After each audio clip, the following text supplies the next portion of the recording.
Hi everyone and welcome back to our channel. Today we're exploring a gem in the Northeast, Newburyport, Massachusetts. If you're thinking of calling this picturesque coastal city your home, just like us, you're in the right place. Nestled along the beautiful shores of the Atlantic, Newburyport is known for its historic charm, vibrant community, and stunning natural beauty. But as with any city, living in Newburyport comes with its own sort of pros and cons. In this video, we'll dive deep into what makes Newburyport unique, the good, the challenging, and everything in between.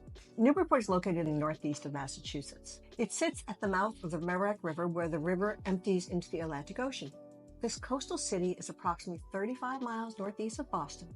The driving time from Newburyport, Massachusetts to Boston typically ranges from about 45 minutes to an hour, depending on the traffic.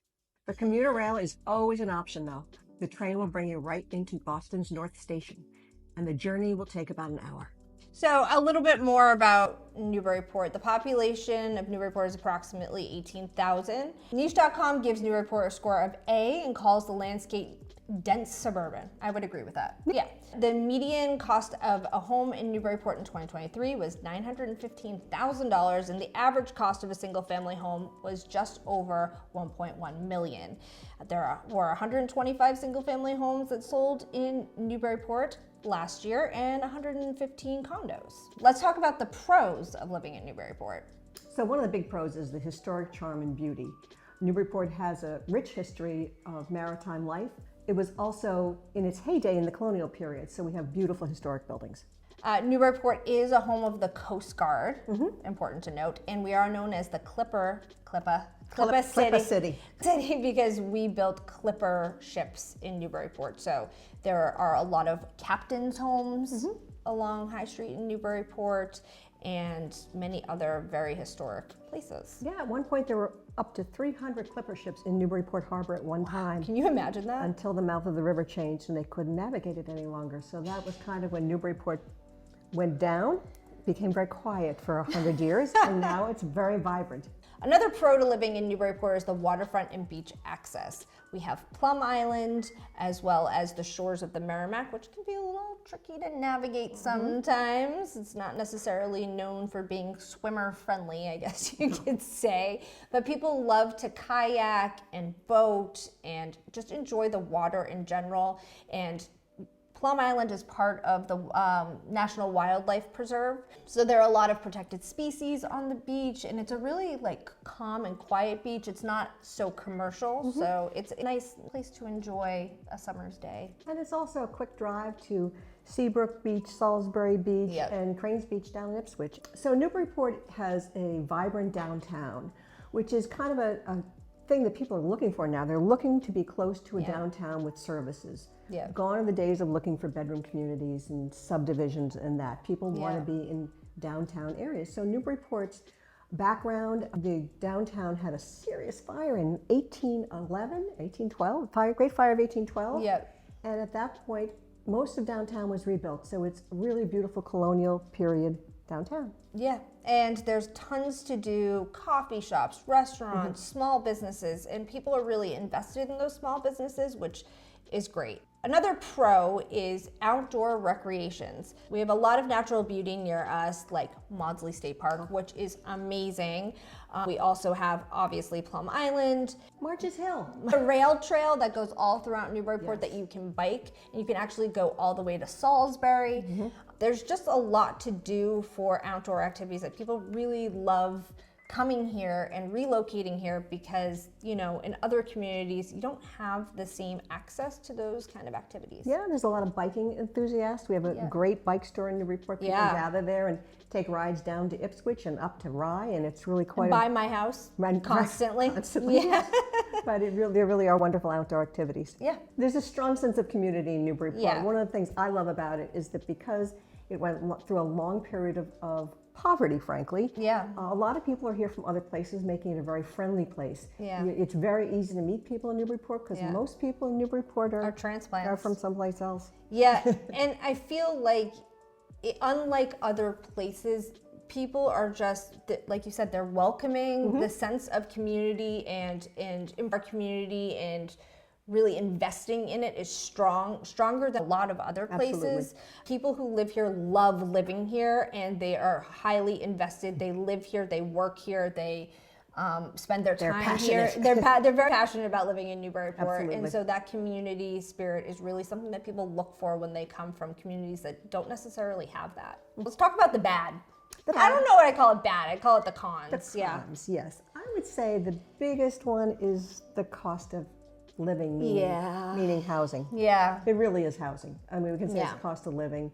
There's good medical nearby, there's good everything nearby, but the houses are expensive. And so that is changing the fabric of the city, I would say. So another con is tourists and crowds, because during the summer, Newburyport is a tourist destination. We get people from Japan, from Germany, we all over the world and all over the United States come to enjoy its beauty during the summer. And because of that, it can be a little difficult to navigate. It's not the end of the world, but sometimes it might take you a long time to find a parking spot downtown Newburyport. It might take you just have to add a little bit of time during the summertime to get through some areas. The Newburyport crawl. Yes, the Newburyport crawl, for sure, yeah. So there also is a limited amount of public transportation. We do have in the Merrimack Valley free buses now, which are wonderful. They've only just started, and they're literally free, and they can take you all around the city. And to Haverhill and Lawrence and other parts. Yep. We also have the commuter rail, which is great, but is not there's no public transportation. Not really. No. Other than the Merrimack Valley. Yeah, and it will take you to the supermarket if you live in other parts of the town, but it's not frequent bus. It's not a kind of bus that you would see in Boston. No. It don't have the population to command that.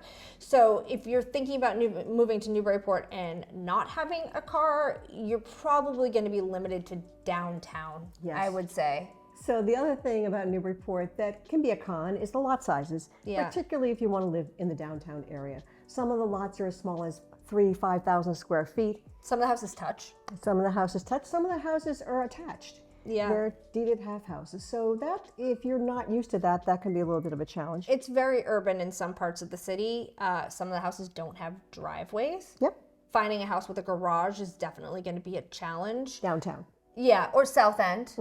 And even in the North End, some parts of the North End, a house with a garage is not necessarily common. Correct. So as long as you're okay with a more urban-ish style of living, then it's not going to be a con to you. But if you don't, you might wake up and see your neighbors eating their breakfast. Like, let's just be honest. And that's okay for some people, right? In some parts of Newburyport. So I would say the proximity to downtown directly affects the proportion of lot size. So if you're downtown and you have a big lot, you are the winner of the lottery. But if you, winner of the lottery. Because they just, downtown, large yard, and garage is like, does not exist. Teeth on a hen, as they say. But in the North End, do hens not have teeth? Hens have no teeth. But if you get into West End or the Turkey Hill neighborhood, those are all half-acre lots and has a little bit more of a suburban feel. Right. Another con for some people, but is a pro for others, would be the limited amount of new construction properties. Newburyport is a historic location. We are very protective of our historic properties, and because of that, there isn't a lot of land to build new construction homes on. They do exist, but if you don't want to live in an old house, you might have a harder time finding someplace to live. Except now that the prices have gone up, there are more gut rehabs. So you have an old house, it looks like an old house on the outside, which is what people say they want. But then when you get inside, there are walk-in closet, there are multiple bathrooms, there are open kitchen family rooms. Which are great, which is a great model. Yeah. But some people object because of the fenestration of those homes and the, what's the word? Your soul out of them, I think some people would say. Some people would say that. Like people have said to me about my denatured. house. They're denatured, largely denatured. So new construction tends to be where they've torn down a house, unfortunately, or in the less dense areas of town that have larger lots. So let's talk about the neighborhoods really quick, because they all have their own personalities. Absolutely. Very different. Here are some of the notable neighborhoods. The South End. At the south end, referring as we were talking, is more of the downtown area.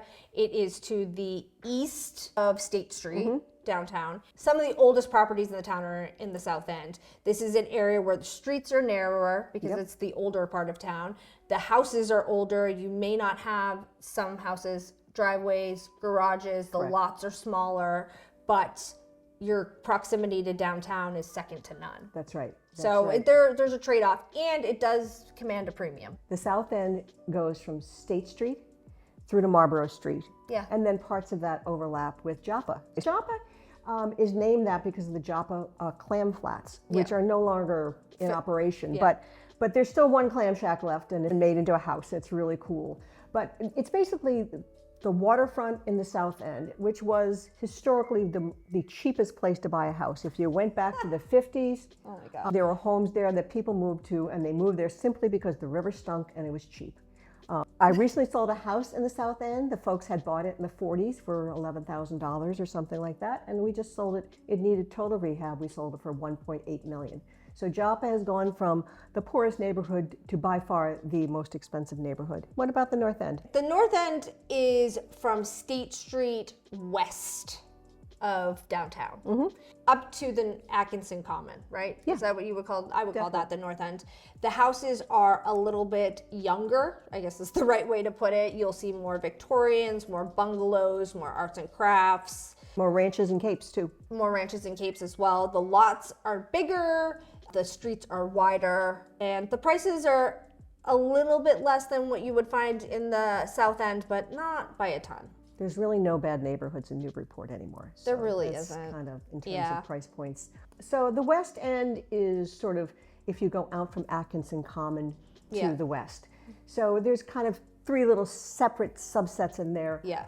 There's the Ferry Road, Mosley Ave area, which was traditionally very small, a lot of retirement size homes, a lot of older folks live there, tons of little capes, 1,400 square feet, which are all being torn down and new homes are being built. Then there's the other side of 95, which is really subdivision-y. So that's Turkey Hill, Cherry Hill, the Cherry Hill Curzon Mills, Curzon Mill, all of that. Yeah. That has the positive Maudsley State Park in close proximity. A lot of people go cross-country skiing and enjoy all kinds of outdoor activities at Maudsley State Park. So that's a feature of the West End. And I would say a lot of people move to the West End because they want bigger yards, they want to be in subdivision-like neighborhoods, they want more of the suburban feel, but they want to be in the Newburyport zip code. So, you will find houses that are built in the, 70s, 80s, and 90s that have attached two-car garages. So it's just a different feel from what you get in other parts of town. I find a lot of folks that are relos coming from out of the area with families like to move there. I also find that people that are really want to be close to 95 for the commute. Yeah. That's a big selling feature is they just hop on 95. Yeah, and it's right there. Yeah. So then Downtown. Well, we kind of cover that with the South End, but downtown is downtown. Yeah, so downtown would be, federal, I would say federal over to Washington. Yep, federal over to Washington, yep. To where Route 1 is. It's primarily, there's very few single family houses. There are some, but you're mainly going to find condos. More condos, yeah. A lot more condos, especially over stores. There's a lot of that, predominantly brick because of the fires we spoke about, and not a lot of parking, and it's a very urban experience to live in downtown. Yeah, I think one trend in downtown that we've seen over the last 3 years is conversion to high-end condominiums. It used to be the condos would be 700 to 1,000 square feet over shops. Now buildings are being renovated, putting in 2,000 or 1,500 square foot luxury condos with elevators downtown. And that's a big trend and is a big draw for empty nesters. Yeah. They want to be downtown, they want to be able to get to the restaurants and the library and all that, but they want to park their car and not move it. And that is a big trend, and those price points are very high. Yeah. Some are as much as $1,000 a square foot. Yep. And then we have Plum Island, which is an outlier of all these. Half of Plum Island is Newburyport, and the other half is Newbury. So we're just going to speak about the Newburyport section here. So it's cottages mainly. People do live there year-round, but it's a beach community. And with that, during the winter, it is quiet. I was going to say cold. Cold and windy. Well, I beg to differ with you about the cottages, though, because that has been changing, and just like our West End neighborhoods, these little cottages, many more restrictions on building and increasing this Plum Island house. There's a formula, and there's all kinds of overlays of environment, and you can look at a piece of property in Plum Island and say, oh, according to zoning, I can do this, and then you go to environmental, and they say, no, you can't. No, you can't. Yeah. So it's much more complicated to develop out there. Yeah. But we are seeing more $1 million, $1.5 million, $2 million properties on Close Plum to Island. 3. Yep, on the ocean. Oceanfront is water is king, as always. So whether it's in Newburyport proper or on Plum Island, anything on the water.